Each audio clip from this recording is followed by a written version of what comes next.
વાત કરીએ રાજકોટ જિલ્લાના જામકંડોરણા ખાતે ભાજપના યુવા નેતા જયેશ રાદડિયા દ્વારા તેમના સ્વર્ગસ્થ પિતા વિઠ્ઠલ રાદડિયાની પુણ્યતિથિ નિમિત્તે પ્રેમનું પાનેતર નામે 511 દીકરીઓના ભવ્ય સમૂહ લગ્નોત્સવનું આયોજન કરવામાં આવ્યું, જેમાં જયેશ રાદડિયા વધુ એકવાર પોતાના વિરોધીઓ પર વરસ્યા છે। નામ લીધા વગર જ વિરોધીઓ પર પ્રહાર કરતા કહ્યું કે સમાજમાં 2-5 લોકોની ટીમ છે, તે સમાજમાં સારું કાર્ય થતું હોય ત્યાં પણ હવનમાં હાડકાં નાખવાનું કામ કરી રહી છે।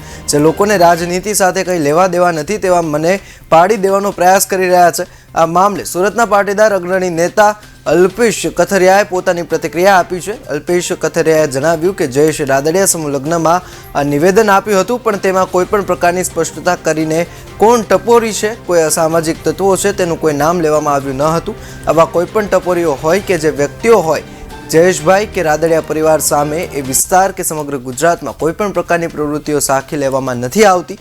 આવા ટપોરીઓથી તેમને કોઈ પણ ફરક નથી પડતો। હમણાં જે શાહી સમૂહ લગ્ન જામકંડોરણા મુકામે જે આયોજિત હતું ને આ પ્રોગ્રામની અંદર એમને વક્તવ્યમાં આ વાતને ગણી છે।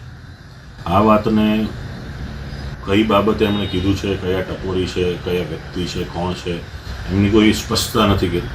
પણ આવા કોઈ પણ ટપોરીઓ હોય કે કોઈ પણ વ્યક્તિ હોય જયેશભાઈ કે રાદડિયા પરિવારની સામે એ વિસ્તાર કે સમગ્ર ગુજરાતમાં કોઈ પણ પ્રકારની પ્રવૃત્તિ સાખી લેવામાં નથી આવતી અને સાથોસાથ આવા ટપોરીઓથી એમને કોઈ ફેર પણ નથી પડતો, કેમ કે આ વિસ્તારમાં એમના પિતાશ્રી આવા કેટલાય ટપોરીને બહુ ભેગા કરી દીધા છે।